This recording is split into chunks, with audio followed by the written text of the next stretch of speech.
कैसे हो आप सभी। आज मैं आपके लिए कहानी लेकर आई हूँ। बहुरानी, इस घर में मेरा साम्राज्य चलता है। कांता देवी एक समाज सेविका थी। अपने अड़ोस पड़ोस में सबके दुख दर्द में काम आती हैं। मंदिरों में दान देना, भंडारे लगाना, कंबल बांटना, बहुत सारे काम करती है और अपने सारे कार्य की फोटो खिंचवाकर सोशल मीडिया पर अपलोड करती। और वह अपने आप को बहुत महान समझती थी। उनके पति और बेटे दोनों का एक ही बिजनेस था, जो काफ़ी बड़े स्तर पर फैला हुआ था। उनका अपने देश से ज़्यादा विदेश में रहना होता था। यहाँ पर बहुत बड़ा बंगला था, नौकर चाकर, गाड़ियाँ, सारी सुख सुविधा थी। अब कांता देवी के इकलौते बेटे रमन के लिए रिश्ते आने लगे थे।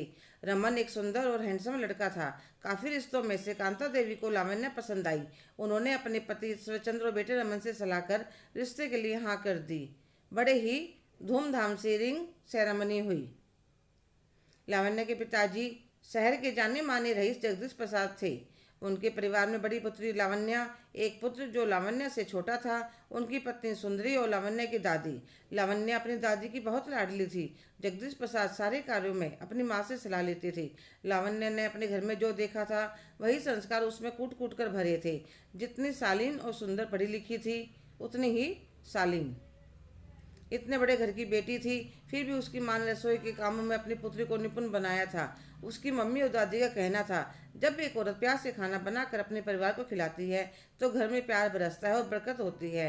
हर रोज ना सही, कभी कभी किसी खास मौके पर तो जरूर बनाना चाहिए। कुछ समय बाद बहुत बड़े पैमाने पर रमन और लावण्य की शादी हो गई। जगदीश प्रसाद जी ने बारातियों का स्वागत बड़े ही खुले दिल से कर रखा था। बाबुल के घर से विदा होकर लावण्य ससुराल पहुंच गई।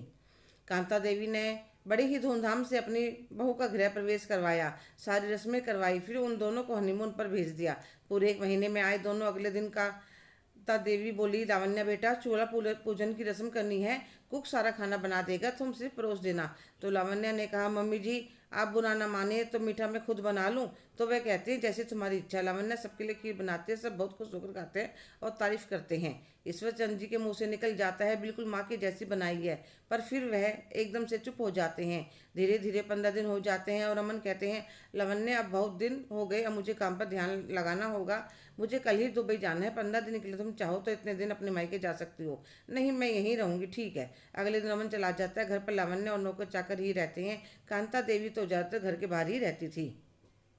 एक दिन लावण्या दोपहर को आराम करने लेटी तो उसे कुछ आवाज़ आई। ऐसे लगा जैसे ऊपर छत पर कोई है। वह कमरे से बाहर निकलती है तो कांता जी उसे देख पूछती हैं, क्या हुआ बहू रानी, कुछ चाहिए? तो वह कहते, नहीं मम्मी जी, वह मुझे छत से आवाज़ आ रही थी, ऐसा लगा ऊपर कोई है। अरे कुछ नहीं, ऊपर एक स्टोर रूम है, मैंने नौकर को उसकी सफाई करने भेजा था, उसी की आवाज़ आई होगी। तो वह वापस अपने कमरे में आकर लेट जाती है। हफ्ता भर हुआ था उसे, फिर वही आवाज़ आती है तो वह ऊपर छत पर चली जाती है। वह डरते डरते धीरे धीरे चढ़ती है। कभी कोई चोर हुआ तो वह जाकर सुनते हो ऊपर कमरे में किसी औरत की आवाज़ आ रही थी, आज तुम्हें पूरा दिन कुछ नहीं मिलेगा खाने को, चुपचाप सो जाओ, बार बार सारा खाना गिराकर गंदा कर देती हो। वह अंदर जाकर देखती है, चारपाई पे एक बुजुर्ग महिला बैठी रो रही थी और वह औरत बड़बड़ाने लगी थी। लावण्य को ऊपर आया देख चौंक जाती है। एक बात तो सब एक दूसरे को देखते हैं। तो बुजुर्ग महिला कहते, तुम कौन हो? तो लावण्य कहते, जी मैं इस घर की नई बहू। अच्छा, तो तुम मेरे लल्ला की बहू हो? आप कौन? मैं लल्ला की दादी।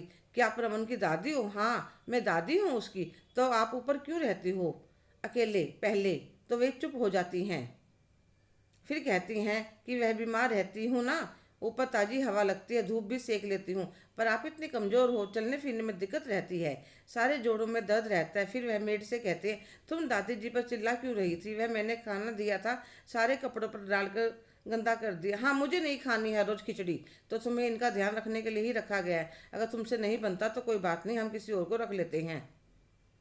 मैं डर जाते, इतनी अच्छी नौकरी हाथ से निकल जाएगी, रहने का कमरा, टेलीविजन, कूलर सब साधन थे, तीनों टाइम बढ़िया खाना, बढ़िया पैसे। तो वह हाथ जोड़कर बोली, बहू रानी गलती हो गई, हम बहुत गरीब हैं, हमें नौकरी से मत निकालो, आज के बाद कोई शिकायत का मौका नहीं दूंगी।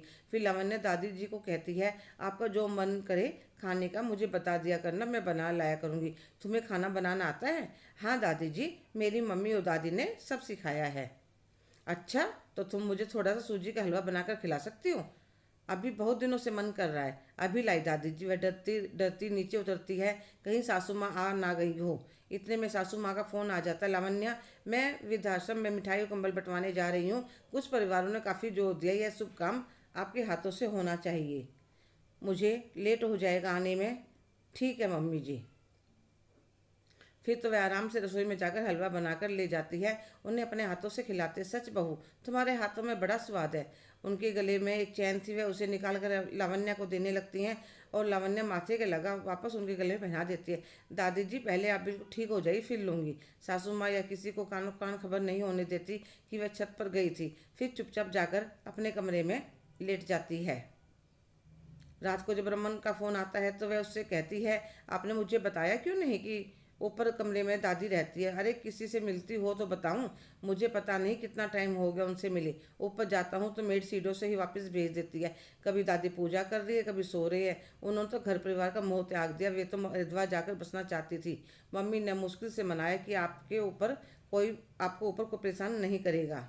जितनी पूजा पाठ करनी है कर लेना। मम्मी ने कितना मनाया पर हमारी शादी में भी नीचे नहीं आई। तो मम्मी को मत बताना कि दादी से मिलने छत पर गई थी, नहीं तो वह बहुत गुस्सा करेंगी, कोई उन्हें परेशान करे, उन्हें पसंद नहीं है।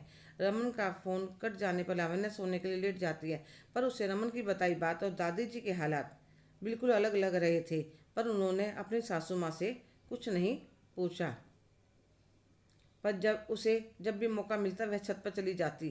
कांता जी घर पर बहुत कम रहती थी, सुबह की गई रात तक वापस आती थी। मेड भी डरने लगी थी कि बहुरानी हर रोज ऊपर आती है, तो उनका अच्छी तरह ध्यान रखने लगी थी। बहू भी पौष्टिक खाना बनाकर ले जाने लगी। एक दिन वह अपनी सहेली को बताते, जो फिजियोथेरेपिस्ट थी, कि दादी जी को चलने परेशानी होते, जोड़ों में काफ़ी दर्द रहता है। तो वह कहती, मैं एक दिन आकर देखती हूँ, अगर जरूरत महसूस होगी तो फिजियोथेरेपी करवा कर देख लेंगे, पर जब मैं फ़ोन करूं तब आना। ठीक है। घर के नौकर सब देख रहे थे, पर कांता जी को कोई कुछ नहीं बताता, क्योंकि वह उसकी सासू माँ के टाइम के नौकर थे। जब उनका राजपाट था तब वह उनकी परेशानी में बहुत काम आती थी। वे दिल से चाहते थे मालकिन नीचे वापस आ जाए। अगले दिन लावण्य की सहेली आती है और दादी जी को देखते हुए कहते, काफ़ी समय लगेगा पर फिजियोथेरेपी करवाने से इनको आराम आ जाएगा।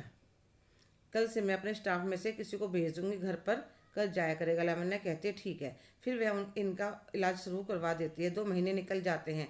कांता जी को शक नहीं होता, क्योंकि खुद तो कभी ऊपर जाकर देखती नहीं थी। नौकरों को धमकी दे रखी थी और नहीं वो ऐसा कर सकते, ऐसा तो वे सपने में भी नहीं सोच सकती थी। एक दिन लावण्या घर की सजावट करवा रही थी, इतने में कांता जी आ जाती हैं।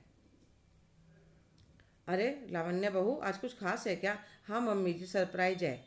इतने में रमन उसके पापा भी आ जाते हैं। अरे आज किस खुशी में पार्टी दे रही हो?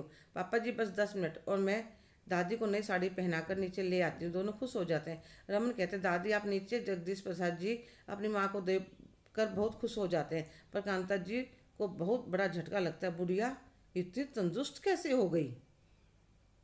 इतने में नौकर केक ले आता है। आइए दादी जी का जन्मदिन का केक खाना है तो जल्दी जल्दी आइए। लावण्या हाथ पकड़कर केक कटवाती है और पैर छूकर कहती है, दादी जी मुझे आशीर्वाद दीजिए, मैं भी मम्मी जी के जैसी अच्छी बहू बन सकूं। तो दादी जी कांता की तरफ देखती हैं। लावण्या के चेहरे पर एक अलग ही मुस्कान थी। थोड़ी देर बाद सब खा पी कर अपने कमरे में चले जाते हैं। तो कांता जी लावण्या को कहते, बहू रानी इस घर में मेरा साम्राज्य चलता है, मुझसे उलझने की कोशिश मत करना। मुझे ऐसा करना होता तो मेरा मन और पापा जी को अब तक सब कुछ बता चुकी होती। पर एक बात जरूर कहना चाहूँगी मम्मी जी, पहले अपने घर को संभालना आना चाहिए। घर के बड़ों का आदर तो करो मत, अब बाहर दिखावा करना अच्छी बात नहीं है। कहकर वह अपने कमरे की तरफ चली जाती है। हेलो दोस्तों, कैसे हो आप सभी? आज की कहानी आपको कैसी लगी कमेंट करके ज़रूर बताइएगा। अगर आप मेरे चैनल पर नए हैं तो प्लीज़ लाइक शेयर सब्सक्राइब करना